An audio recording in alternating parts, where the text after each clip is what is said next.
Hey guys, so it's 7 a.m. I stayed up all night doing this, typing it. It wound up being 5.5 pages. I highly doubt anyone in the court, any judge or whatnot is going to read it. But you know what? I don't care. And I don't care that it's longer than Auntie's told me originally it should be or whatnot.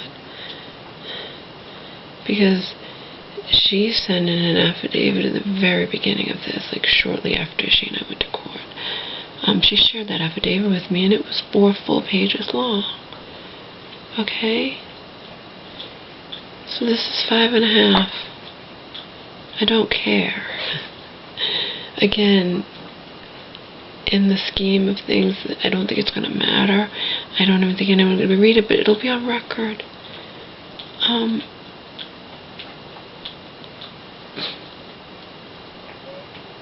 if nothing else, I can share it with you guys. You know? And that's what I'm about to do. Remember, the other one I shared with you was not the final draft. This is what I'm actually turning in. And, you know, I don't think it means much. I mean,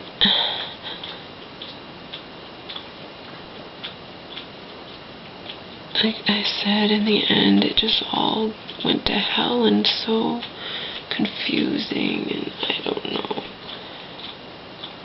But, you know, I did it anyway. I don't think I'm even going to go back to bed. I might just eat and take off and then come home and sleep.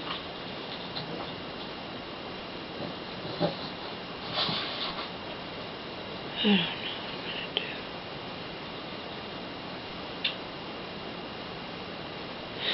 Anyway, what I am going to do is read this to you guys, okay? Alright, I have to remember to change, you know, the names. Actually, I might have to keep my glasses on. Oh, that's worse. Alright, this ought to be interesting, trying to read this. Okay. Alright, pertaining to docket number, and then I list the docket number. My name is Laura, and on the following grounds, I object to anybody outside my mother's family being appointed as my mother's permanent guardian and or conservator. I am my mother's only daughter, only child, and sole heir. I was born and raised here in Massachusetts, where I remained throughout most of my childhood. My abusive towards my mother, alcoholic, pot-smoking father left my mother and me when I was 2 years old. When I was 4 years old, my mother met and eventually married an abusive towards my mother, alcoholic, who remained a part of our lives until I was 12 years old. My mother was diagnosed paranoid schizophrenic when I was a young child, not quite 11 years of age. When I was 13 years old, my mentally ill mother became too sick to any longer properly take care of me, so I wound up moving in with my psychologically abusive towards me, alcoholic, pot-smoking father and his girlfriend right when I was about to begin high school. I nearly wound up in a foster home before my daddy stepped in and, quote, saved the day, unquote. Despite my traumatic, dysfunctional upbringing, I managed to make it to college. My good grades allowed me to receive financial aid. My father and his girlfriend didn't give me a single penny towards school. In I'm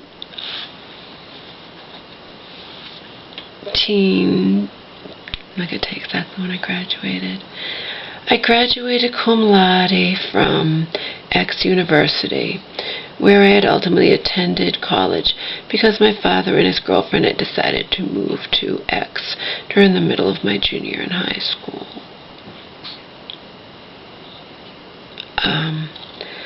I have a Bachelor of Arts in English, and I've been writing songs, poems, stories, and essay type stuff since I was around 9 years old.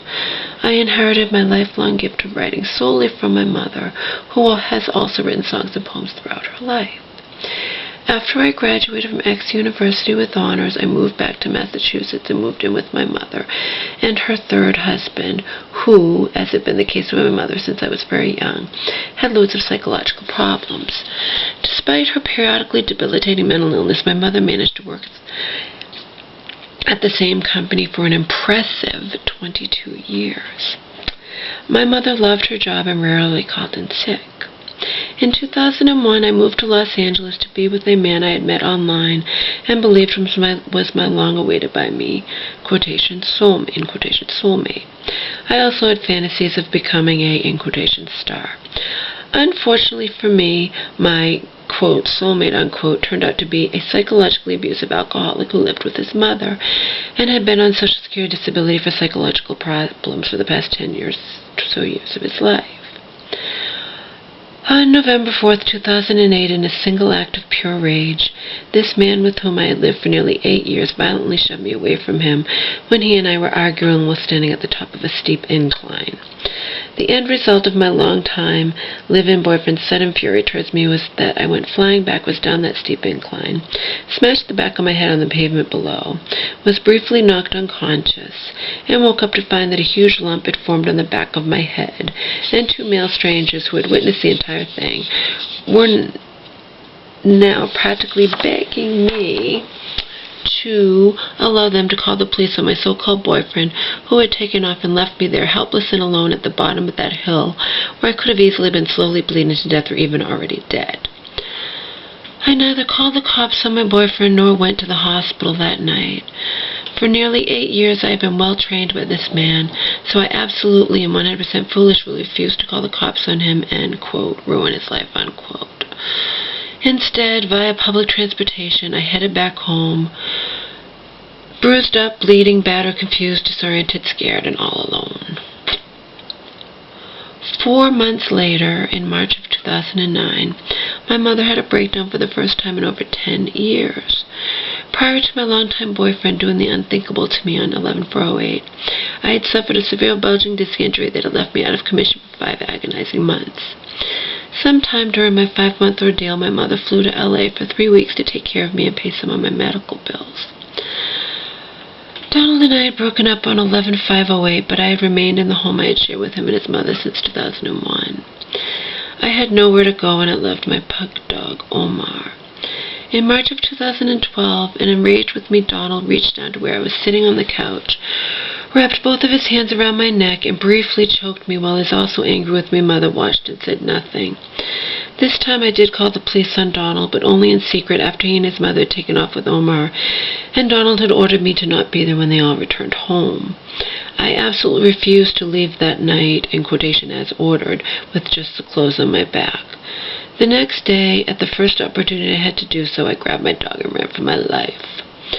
Omar and I ultimately spent an entire week living on the streets or staying in cheap hotels and motels, until I finally managed to find separate but safe havens for us both.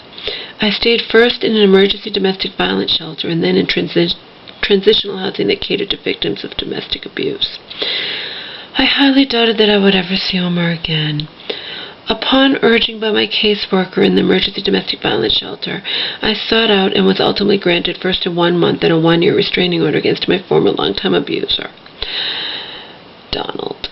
This was a small victory for me, but I missed my dog Omar terribly.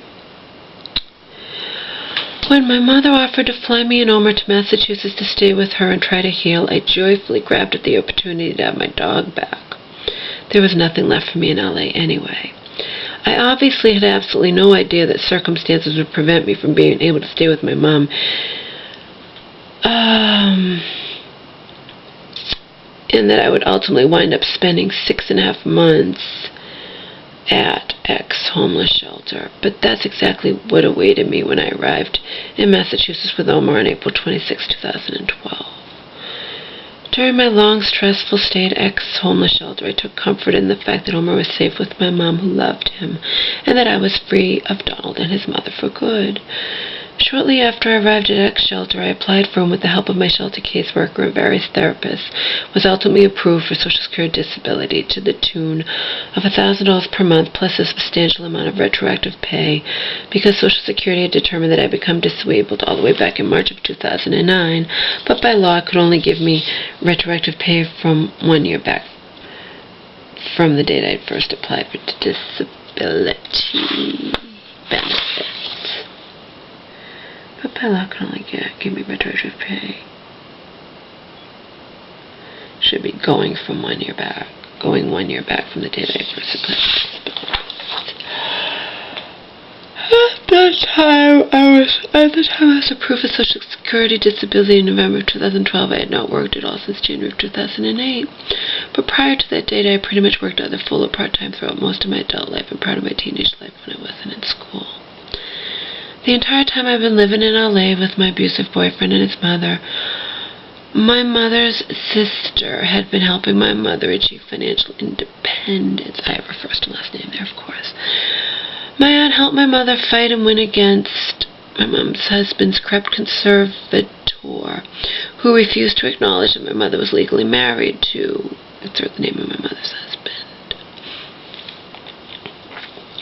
After he passed away under suspicious circumstances in a nursing home, my mother eventually sold the large home she and him, I put his name, had shared for years, and purchased this mobile home she lives in to this day.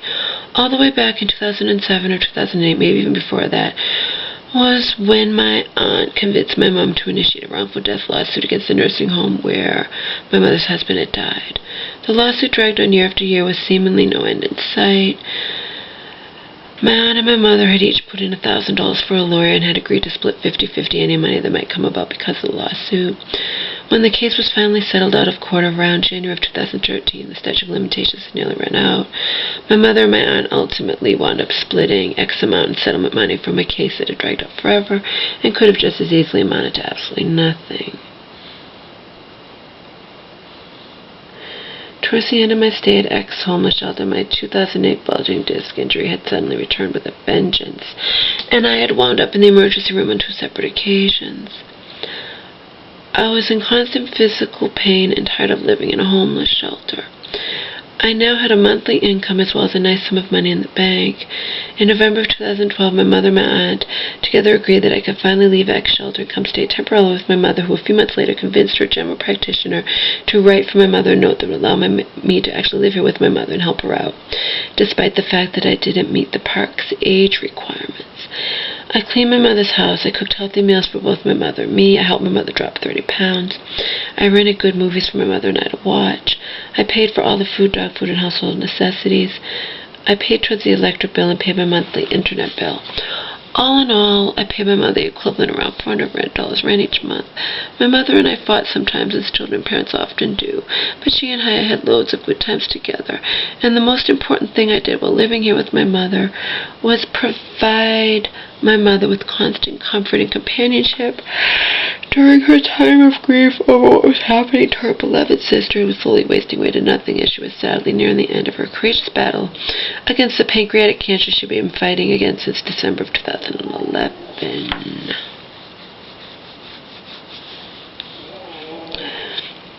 My mother was in outright denial that her beloved sister was about to die, and I tried my best to get my mother to accept the inevitable and be at peace with that which was utterly unacceptable to her. Shortly before my aunt passed away, my mother became overwhelmed with grief, had a breakdown, and had to be sectioned. My mother stayed at ex-mental hospital in Boston for 2 weeks. Something strange took place when my mother returned home from her 2-week stay at ex-hospital. My mother arrived home and began gushing to me about a man she had met inside the mental hospital. At this time, my mother confessed to me that she hadn't told me the truth about how much money she and my aunt had been awarded in the wrongful death settlement. My mother had apparently told this complete stranger, whom I later found out was at least 30 years my mother's junior, all about the exact details of the settlement money my mother had split with her sister, who was holding on to my mother's half of the money for safekeeping, in quotations. My mother was contemplating fighting her sister's long-time control over my mother's finances, and my mother wanted me to talk over the details with this man whom my mother seemed to be viewing as her new boyfriend. I did as my mother requested, but feared my mother's new beau, in quotations, might have ulterior motives in helping, in quotations, my mother. I truly feared that this man might be after my mother's money, but I didn't want to upset my mother, so, for the most part, I cooperated with this man and kept my suspicions to myself. When my aunt finally passed away, my mother took it hard, as did we all. I desperately needed a break from everything, so I visited my out-of-state friend from August of 2013 to December of 2013. In February of 2014, my mother, whom I believe was still mourning the loss of her precious sister, had a really bad breakdown and wound up being committed into X hospital in X for approximately 2.5 months. The moment my mother began breaking down again, I decided to move me and Omar out of my mother's home for good. Omar and I wound up moving in with a man who had responded to my Craigslist roommate ad. I paid this man up front $1,500, 2 months' rent plus a $300 security deposit. My 4-month roommate, whom I had falsely believed cared about both me and Omar, and his landlord ultimately screwed me and Omar over. Via intimidation and fear tactics, my roommate's landlord succeeded in forcing me out into the street at the end of May without giving me the required by law 30 days' time to find a new place for me and Omar to live. The end result of this whole 4-month ordeal, including my mom's bad breakdown,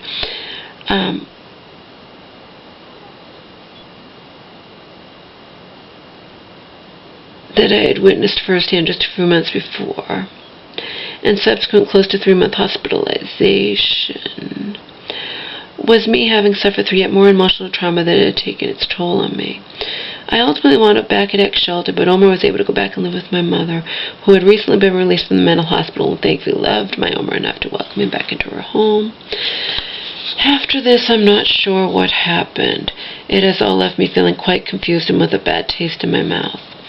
Beginning the end of May 2014, I was once again living at X shelter and only visiting my mother and Omar on the weekends. Sometimes I would feel like my mother was starting to get sick again, or that she had never really been completely better in the first place. I was also understandably extremely happy to be back living at the shelter. I thought it was quite foolish of my mother to have given my cousin the credit card number and CIV number of the joint credit card my mother and Marion had shared for quite some time. But when my aunt subsequently canceled the credit card and my furious mother wasn't able to fly my cousin here as planned, I went along with my mother's eventual plans to obtain a lawyer and fight my aunt's long-time control of my mother. In August of 2014, my mother managed to help my cousin fly to Massachusetts anyway, and my cousin ultimately stayed with my mother for 2 weeks. I left the shelter and stayed here with my mother on an extended visit so that I could become reacquainted with my cousin, whom I had literally not set eyes on in person for over 20 years. During her 2-week stay with my mother, my cousin took charge of everything and continuously encouraged my mother to fight my aunt's long-time control over my mother's finances. Before I knew it, I was all caught up in stuff that I genuinely feared my mother would, in the long run, not be able to handle. But my mother seemed determined to exercise from her life her only living sister, and I chose to respect what, at that time, I truly believed my mother wanted. In the end, my secret fears came true, and my poor, conflicted, confused mother wound up sectioned on 10/7/14, eventually committed into X hospital for over 2 months. 2 days after entering this mental health facility on 10/8/14, my mother suffered a seizure for the first time ever in her life, and I only found out much later at her commitment hearing that my mother's seizure had actually been a grand mal seizure, which is the worst kind of seizure a person can have. All of this really bad stuff that kept happening to my mother was messing me up badly. Shortly after my mother's latest breakdown, I had quit seeing my therapist, and I wasn't doing very well at all. 2 short weeks after re-entering my life, my cousin had returned home to her immediate family, but had most definitely continued pulling the strings, in quotations, from 2,000 miles away. It had been my cousin who had first contacted, the elder abuse people and gotten them involved in my mother's affairs. After my mother wound up hospitalized yet again, and my furious cousin found out that my aunt had discovered my mother's whereabouts and had begun visiting and making amends with my mother, it was my cousin who kept pushing me for months to do whatever it took to uphold in quotations, what my mother had wanted before she got hospitalized, what my mother wanted when she was well. But in the end, I had absolutely no idea what my mother really wanted. Regarding the lawsuit my mother had been trying to bring against my aunt, my mother had clearly been conflicted all along, and in the end it had all become too much for my mother to handle, and she had broken down yet again. While my mother had been committed into X hospital in X city, my mother's oldest sister had sadly passed away. That was when I was living with Bobby. My extremely fragile, grief-stricken, mentally ill mother had suffered the loss of 2 of her beloved sisters in less than a year, and my aunt was now the only sister my poor mother had left. My cousin didn't care at all that my aunt was the only sister my mother had left, but I cared. I also recognized the conflicted feelings that were constantly churning around inside of my mother, who still seemed to be completely determined to forge ahead with her plans to fight her sister. In light of all that our family has clearly suffered through, including the death of a treasured family member beloved to us all, over the past nearly 2 years, I truly feel that we should be given the benefit of the doubt and not be forced to have strangers become involved in something that there is absolutely no reason a member of our own family can't handle. I fully acknowledge and accept that due to my own mental problems, I can't be granted control of my mother's finances. But as my mother's daughter and only... Don't step on that. No. Go to sleep. Go to sleep. You already ate. Go to sleep. Okay, I truly believe... Okay. Remember that. Gotta remember that the dog doesn't know. Okay, I truly feel that we should be given the benefit of the doubt and not be forced to have strangers become involved in something that there is absolutely no reason a member of our own family can't handle. I fully acknowledge and accept that due to my own mental problems, I can't be granted control of my mother's finances. But as my mother's daughter and only child, I humbly request that the court grant that type of power over my mother to a suitable member of my mother's own family, and that if, for whatever reason, that family member cannot be my Aunt Marianne, who prior to this huge mess that unfortunately entered our lives had been performing those types of tests for my mother quite nicely for many years, that the courts please allow somebody else in my mother's family to take over my aunt's long-time role of handling my mother's finances and protecting my mother from the unscrupulous predators lurking around everywhere. All the members of my mother's family fully agree that my kind, far too trusting, easily manipulated mentally mother should never be allowed to handle large sums of money on her own. We members of her family simply sincerely ask that it not be a total stranger who is granted that type of tremendous power over my mother's life and finances, that this be kept in the family in quotations without any outside involvement whatsoever. Under penalty of perjury, I attested that, to the best of my recollection, all of the preceding statements are true. Sincerely, me. Again, there's only a 1% chance that anybody is going to read this, and it doesn't matter because, like I said, it's going quite well. It really hasn't had anything to do with me. My mom's lawyer hasn't even thought it necessary to introduce herself to me, to talk to me at all. So I don't matter as far as I'm concerned, but I'm having my say, and it's on record, even if nobody reads it, And now I have it in my, I wrote it, and I have it, and it can add to my things that I've written in my life, and you know what I mean? I wrote too much, but it is essentially what, my aunt told me to write. She told me, you just write about everything that happened, because basically we're trying to, get the courts, these total strangers, to understand that, I have problems. My mom has problems. My mother was definitely conflicted over this thing with my aunt. My mother was still grief-stricken over the loss. She suffered the loss of 2 of her sisters, and that she was close to,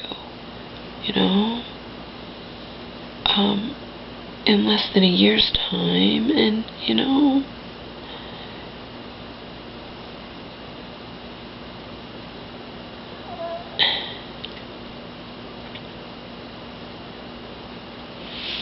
said, in the end, I'm extremely grateful that the nursing home bullshit was taken off the table even before going back to court, okay? And upon going back to court, the judge dismissed the guardianship aspect. So all that's up in the air now is the conservator aspect. You know? And it will suck if a stranger is given that type of power of my mother. And also a stranger, you know, gets paid a hefty sum to handle that type of shit. But all in all, I mean, I told my aunt from day one that, and that's why I showed up in court that time. It took me all day to get there and back. Because of the nursing home thing, that they were saying all this fucking ridiculous crap, and I had it in writing, and I was not going to not be there in person when something like that. My mother's life was in the hands of a total stranger, this judge, you know, so but all in all, I really highly doubt that anybody is going to read this. Okay? Would someone have read it if it had been less pages? Yeah, maybe. But unfortunately, part of my, I won't call it an illness, it's just a characteristic of me. For me to have, remember while I was typing this, I didn't know how long it would be. There's no way to tell ahead of time. You know what I mean? For me to try to figure out what to keep in and what to not keep in, etc., etc., it wasn't worth it to me. It would have taken too damn long. Okay? This is not me trying to get an A on a paper in school and eventually, you know, graduate with honors from college. You know what I mean? This is something that, again, I don't feel like I'm all that important in the scheme of things. I mean, how important can I be if my mom's lawyer doesn't even think it necessary to introduce herself to me? Alright? I'm the one who, not that I did it intentionally, I thought I was acting in my mom's best interest, but I'm the catalyst. I caused all this shit to befall our family, so that's probably why the lawyer thinks, you know, why should I bother talking to her, you know? Plus, I admittedly have psychological problems, and, you know, so...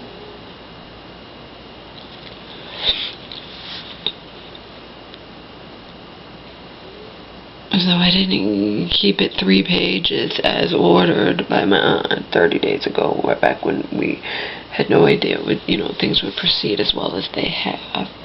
And the thing is, I didn't ever intentionally tend to keep it. I didn't have to keep it 3 pages.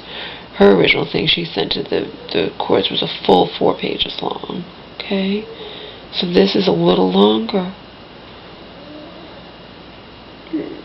She seemed to think that anything you send to the courts they have to read, but that is really not necessarily true. They can pretend to read it and skim it, you know what I mean? It's on record. It's on record. I did it. I'm proud of myself. So it's, instead of, I had limited myself to 4 pages, so it's 5.5 pages. Oh, big whoop-de-doo, you know? I don't care. I really don't care. That's what I'm turning in, and I don't care. It's the truth. It's whatever. It's not a lie. My mother was completely conflicted in regards to this thing. You know, she was conflicted all along. She seemed to know what she wanted, but she was conflicted. In the end, I believe 100% that the conflict in her, she couldn't handle it, and that's why she broke down. I believe that 100%. Okay? So my aunt believes that as well. I'm sure my uncle believes it as well. But I don't believe that because they believe it. I believe it because I believe it. I know that, pretty much know it's true. I know that it's true. My mom could not handle all this shit and she broke down. Why else did she break down? She was taking her fucking meds. You know what I mean? She broke down because she couldn't handle the lawsuit against her sister, and she was conflicted, and you know what? And my cousin had no no apathy, no compassion in regards to that. She just couldn't stand marriage, and she was just like, you know, she constantly urged my mom to stay strong and do it, you know, just...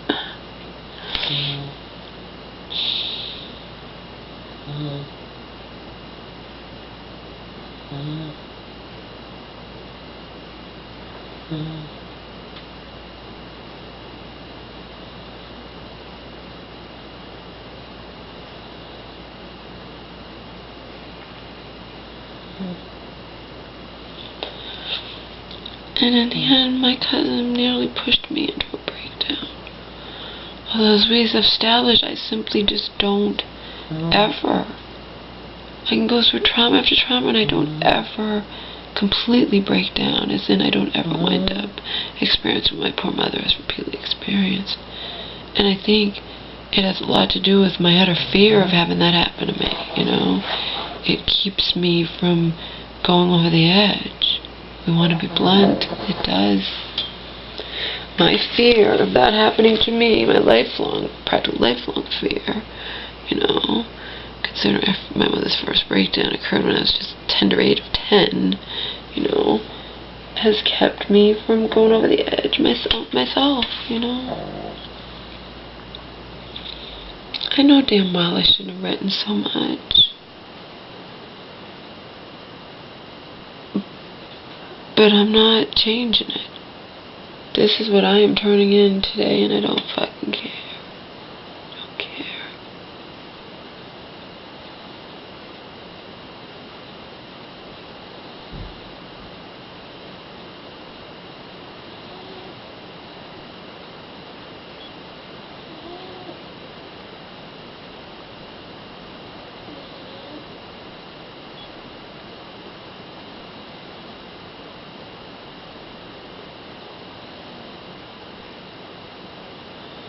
I even periodically asked my mom, do you really feel that way? Is this what you really want? You know, I don't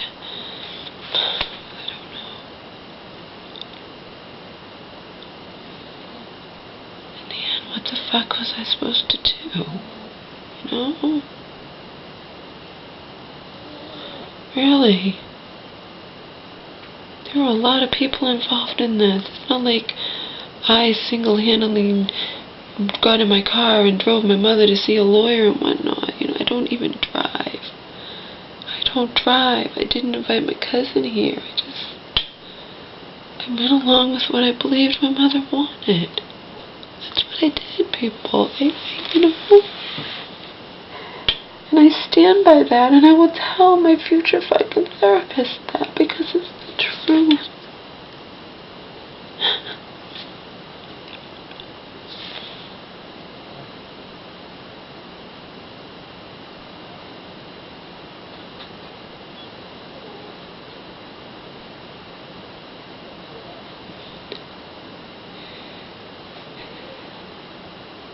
And in the end, I truly feared what would happen if my mother, because she wasn't just losing her only living sister. She'd be losing the rest of the family who was standing behind my mother's only living sister. You know what I mean?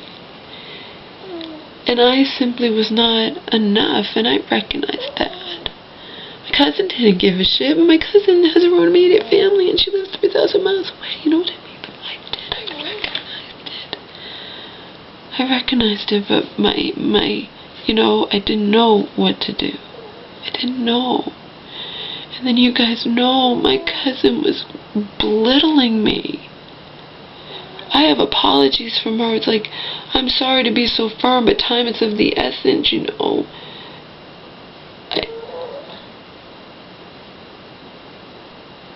Because your mom's changing her mind and we have to nip it in the bud. I mean,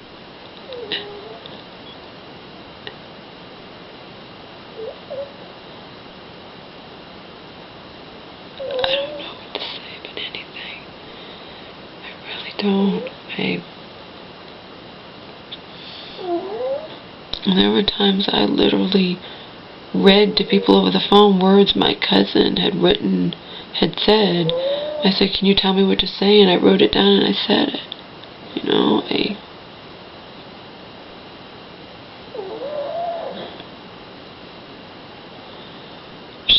fueled my fire. She had me convinced, and that was the end of that.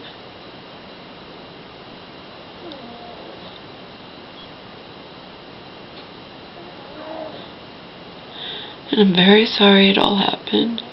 And I'm very grateful that at least the fucking nursing home bullshit, because it was total bullshit, and the declaring that my mother needs a guardian have completely been dismissed. They're off the table. They're not, we don't have to worry about that anymore. So that's a huge weight lifted off my shoulders. And as for the conservatorship part, we'll hope for the best. I might not wind up going to court. I might just stay away.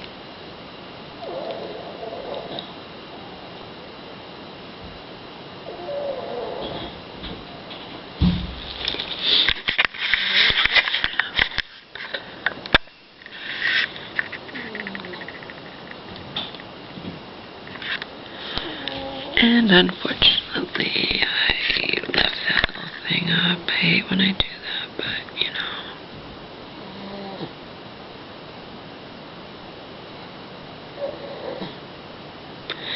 I really, really hate when I do that, but I don't hate it enough to start this over again, believe